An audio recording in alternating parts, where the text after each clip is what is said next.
Gracias, Raquel Rero. 8:43. Rafael Pampillón, profesor de Entorno Económico del IE Business School. Rafael, muy buenos días. Hola, buenos días. Bueno, hemos conocido la inflación en Reino Unido, la más alta en 40 años, se va hasta el 9%, aunque una décima menos de lo que esperaba el mercado, viene desde el 7%. Es la inflación y no sus derivadas, esta inflación o recesión, ahora mismo el problema principal. Es sin duda la inflación el principal problema de la economía europea, británica, española.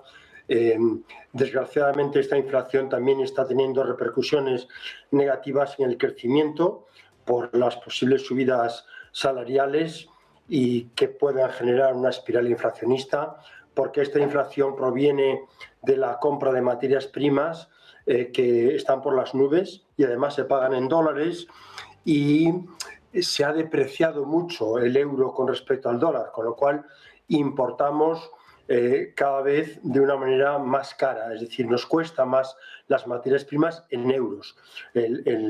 Para que nos hagamos una idea, en los últimos 3 meses el euro se ha depreciado un 8,6%. O sea que el crecimiento está siendo de alguna manera erosionado por la propia inflación, por los costes y por las cadenas de suministros. Ayer, por ejemplo, sabíamos que habían caído las exportaciones de coches. Bueno, pues precisamente porque hay problemas de cuellos de botella para el suministro y la producción de automóviles.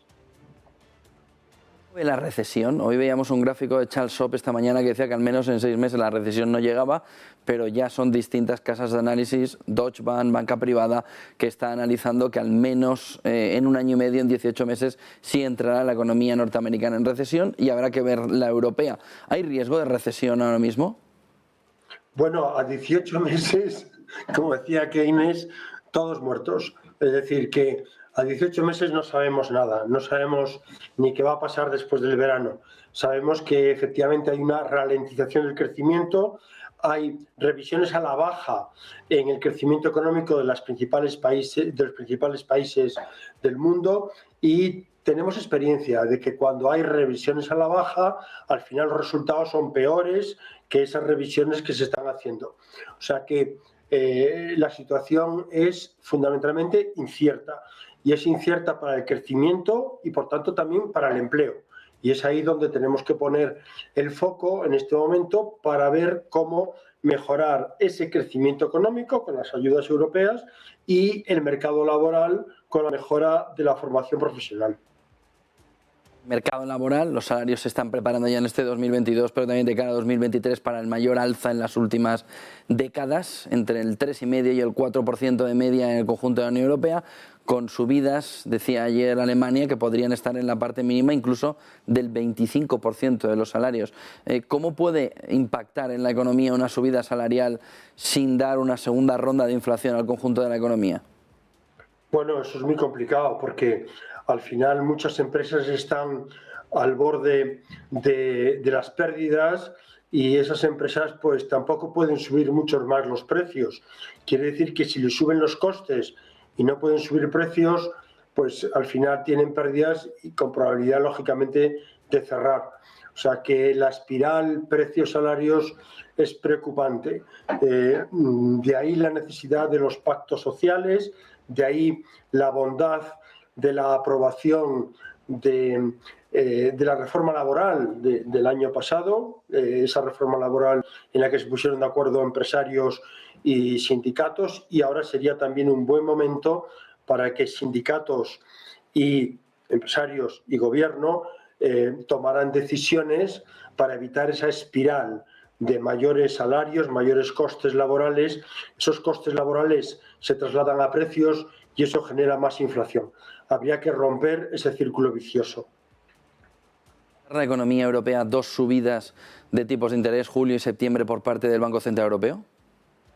Bueno, es lo que toca, porque ellos tienen un mandato de que la inflación tiene que estar alrededor del 2%, está en el 7%, y eso supera con mucho su objetivo.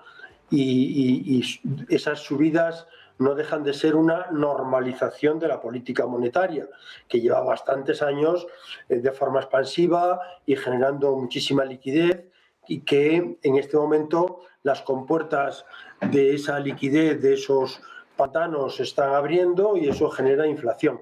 Por tanto, los bancos centrales tienen que dar señales, como está haciendo la Reserva Federal, de que van a subir tipos, porque si no subieran tipos sería peor. O sea que las dos cosas son muy complicadas. Subiendo tipos desaceleras la economía y generas menos empleo, pero si no subes tipos te vas a unas inflaciones muy altas que puedes llegar a descontrolar completamente la economía, porque la inflación descontrola la economía. Por tanto, los bancos centrales lo tienen complicado. Pero a mí me parece que normalizar la política monetaria, que subir los tipos un poquito, tampoco es nada complicado, y dejar de comprar bonos para evitar tanta liquidez. O sea que yo creo que los bancos centrales deberían tener una política monetaria menos expansiva. Gracias, Rafael Pampillón, profesor de Entorno Económico del IE Business School. Buen día y buenas clases, Rafael. Vale, muchas gracias. 8:50 de la mañana, vamos a la clave sostenible del día de la mano de JP Morgan.